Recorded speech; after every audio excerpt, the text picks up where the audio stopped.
This Christmas, there's only one soap that can make a woman naughty again. Tactical Soap. Pheromone-infused soap for men, proud channel sponsor of 21 Studios. I'm Anthony Dream Johnson, and I approve this soap. Order now at the link below. Use coupon code 21C for 10% off now.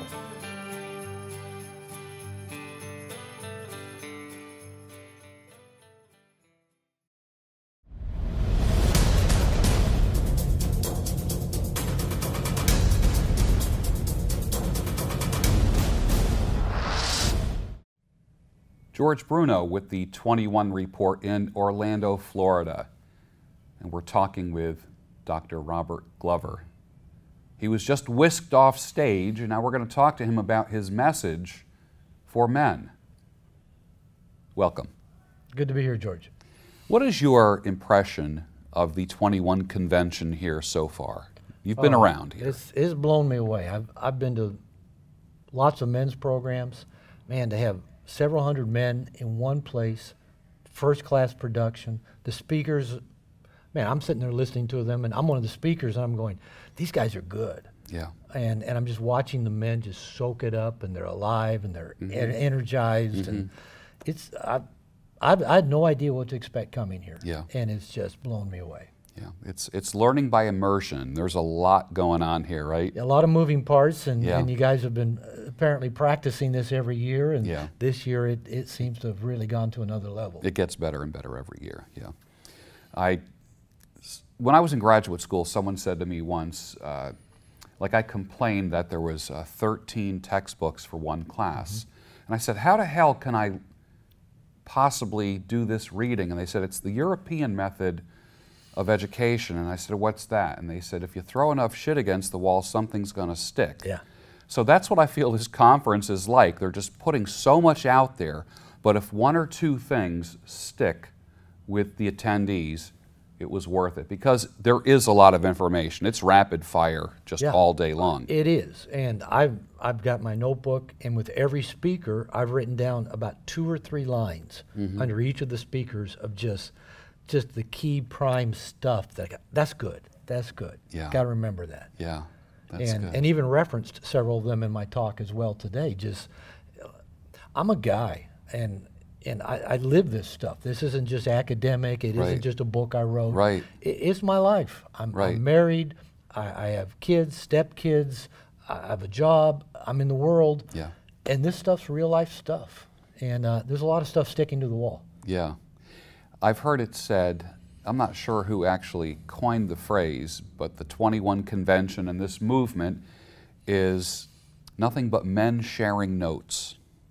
Good way to put it. I like that. That's what I was doing, just making notes and deciding how many of these notes can I share with them in an hour. You know, a year from now or 2 years from now, someone's going to approach you. They will have seen you live here. They will have seen this interview, listened to your podcast, and a change is going to have been made in their life, and they're going to say, it's because of you. The ripple effect of your data, of your information, of your inspiration. And of course, all of our messages are a combination of education, data, facts, and inspiration. How do you inspire men? The message that I get back from men is that I'm real. I'm authentic. Now, I would not have been accused of that 30 years ago. I hid everything. I was a people pleaser. I was a nice guy. And I think that's the greatest compliment people give me is that Dr. Glover, you're real. You're authentic. You tell the truth. You live this stuff. You talk about your struggles. I'm bumbling my way through life like everybody else. And I try to learn as I go, and that's what I share. And I think people really appreciate that it's not like I'm some academic that read it in a book, or I've figured it all out and I've got it all, my life is just perfect. I still work at this stuff every day. Yeah. And I think people, men especially, like knowing, this guy's practicing what he preaches. He doesn't get it perfect, but when he falls down, he gets up and tries something new. What does it mean? Your book is titled, No More Mr. Nice Guy. Is there a nice guy syndrome or a nice guy profile? Well, I do talk about the nice guy syndrome in the book. And basically, just the short version of a nice guy is he's internalized beliefs at a very young age, usually in childhood, usually 3, 4, 5 months old, this stuff begins. Internalizing a belief, there's something wrong with me, I'm not okay just as I am. I have to become what I think other people want me to be approved of, to get loved, to get my needs met. And I have to hide the things about me that might trigger a negative reaction in other people. Of course, this is usually parents at a young age. And the most common things that nice guys hide is their needs and their sexuality. And so if you imagine then growing up to be an adult, trying to do whatever it takes to get the approval of everybody around you and hiding everything about you that might trigger a negative reaction, it leads to a very frustrating lifestyle. And that in a nutshell is nice guy syndrome. What are the downfalls of being a nice guy? Well, the first chapter in the book is all about that. Nice guy is actually a misnomer. Nice guys are often anything but nice. Even though we think, and I always thought, I'm a nice guy. I'm one of the nicest people you ever want to meet. Why wouldn't everybody like me? Why wouldn't everybody want to be, the same? But because a nice guy is not fundamentally authentic. He's not being himself. He's fundamentally a lie. He's lying about everything. If he's trying to become, if I try to become what you want me to be so you approve of me, I'm lying. If I try to become what you want me to be, I'm lying. There's no truth there. You can't count on anything. Now, beyond the fact that we're not authentic and everything we do, in a sense, is a lie because we're trying to get approval, we're hiding things. The other part is because we're not good at getting our needs met, we're not good at letting people give to us, we're not good at surrounding ourselves with people and organizations that can give to us, we tend to build up a lot of resentment. It's like, I give all this and I don't get much back in return. That resentment builds and we kind of start ruminating about it, and then it either comes out as passive-aggressive behavior, which is indirect anger, maybe a put down, a jab, I'll say I'm going to do it and I don't follow through on it. Or the other is what I call a victim puke, where it just builds and it builds and it builds until we just blow up and we just say everything that's been ruminating in our brain, and it's usually hurtful and damaging to everybody involved. So these are ways that nice guys tend to not be nice. My ex-wife, who I was married to when I wrote the book, used to say, I'd rather be with an asshole, because at least the asshole, I know he's going to treat me bad all the time. You treat me well, and everybody thinks you're an amazing guy, but then you do this thing to stab me in the back or hurt me or you blow up at me, and I didn't even know you were even bothered by that until you blow up 6 months after the fact. So those are some of the ways that nice guys, unfortunately, are not always so nice. Very interesting. I worked for many years with top models, many who have become gray, silver, and white hair models, many of the faces that you would recognize. But for years, they would color their hair until the point where they ditched the dye. And when you ask them why they stopped coloring their hair, one of the answers that was common right across the board, it's almost as if they were sharing notes, they would say, I wanted to find my authentic self. So for decades, when they were coloring their hair, they were feeling not authentic. You mentioned being an authentic man. How does a man become authentic? And is there peace in authenticity? Is there peace in it? Yes. And there's turmoil. I've got a tattoo on my arm of Jesus nailed to a cross. He was authentic, so they say, and he still got nailed to a cross. So, it can attract stuff. Yeah. The term from psychology would be differentiation. When a person is differentiated, they're authentic. And I tell guys I work with, being differentiated has two parts to it. The first part is asking yourself, what do I want? What feels right to me? What am I going to do? And you've got to ask yourself that. Most of the time we're lemmings. We go along with the crowd. We do what we think's expected of us. But to be able to ask yourself, what do I want?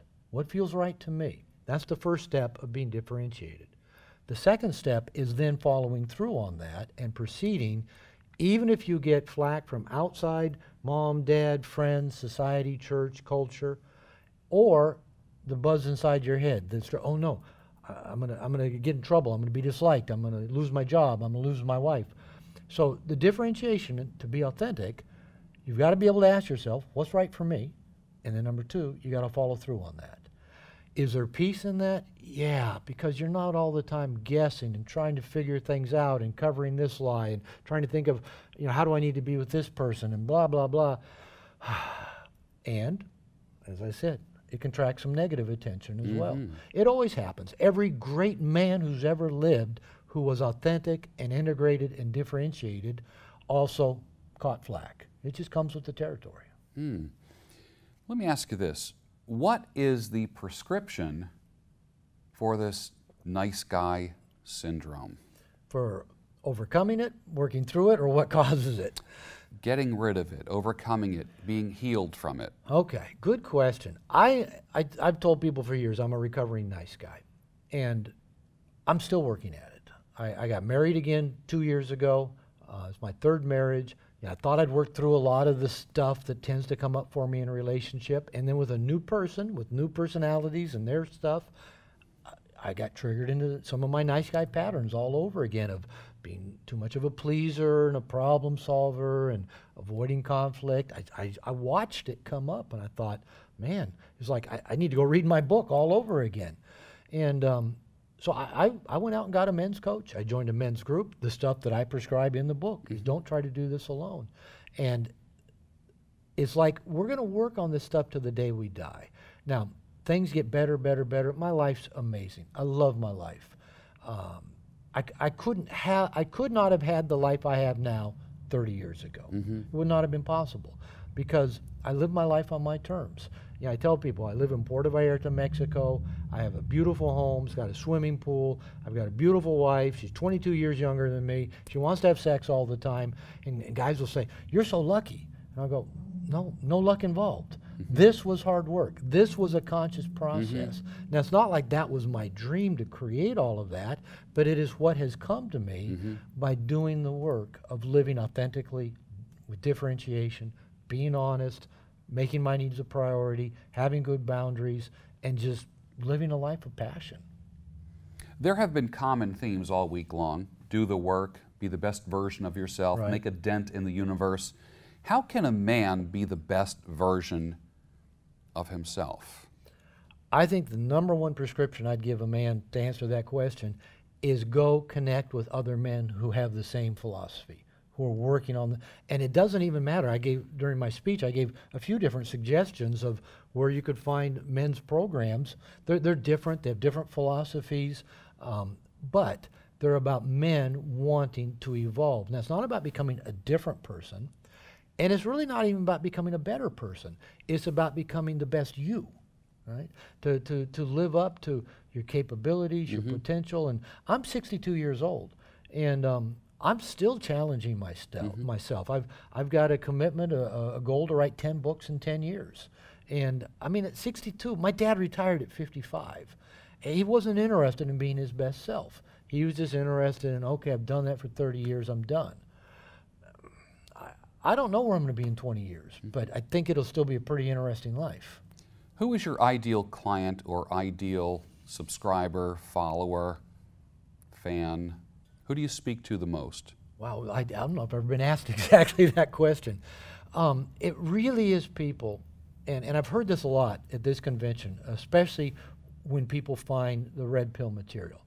Usually they've had trauma.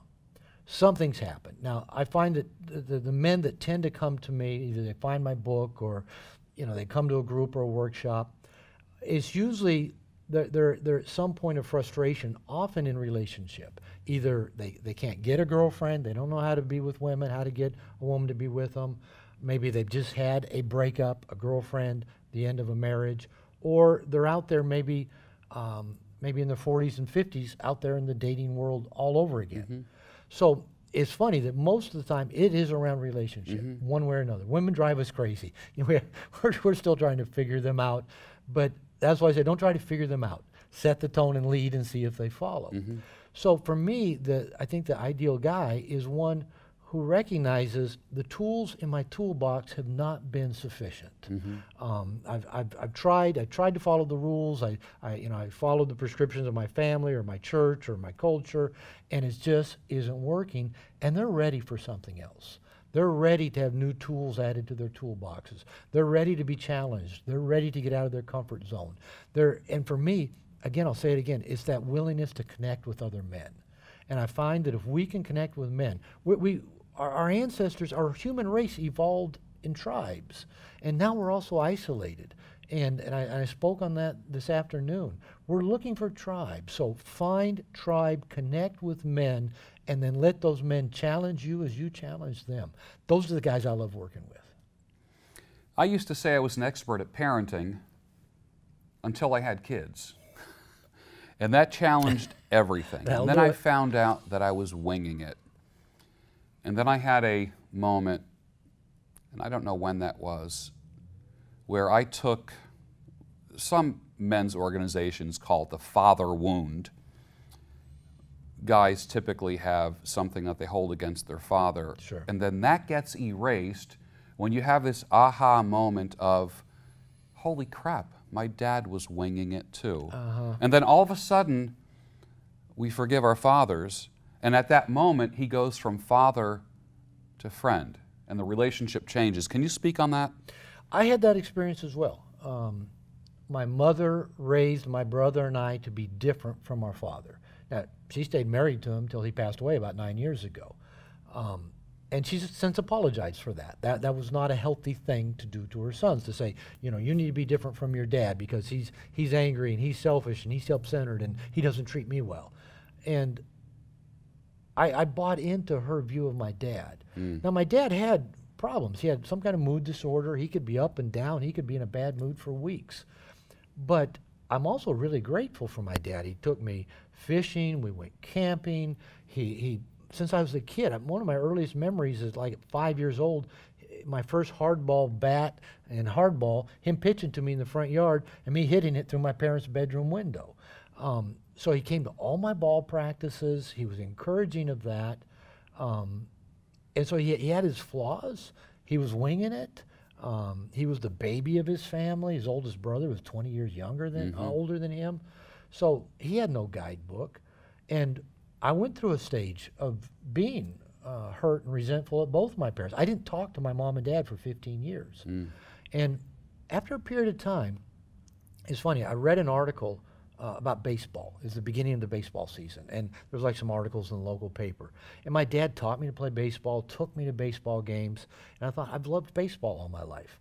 And I wrote him a letter. I don't know if it's an email or a letter. I can't remember now. It's been about 10 years ago or more. And I just thanked him. I said, Dad, I just want to let you know I'm grateful for these things you gave my life. They blessed my life. And about 6 months later, he got back in touch with me. And he only lived like 20 minutes away from me. And he and I started getting together about once or twice a year, really, not very often. We'd go have coffee, have a donut, we'd talk. And I came to the conclusion, and this was so liberating, to realize he was a flawed, broken human being. He was operating at his peak level, and this was all I was going to get from him. This was who he was. And it's like I just made peace with that, that, okay, he wasn't perfect. He was operating at his own peak level. Okay.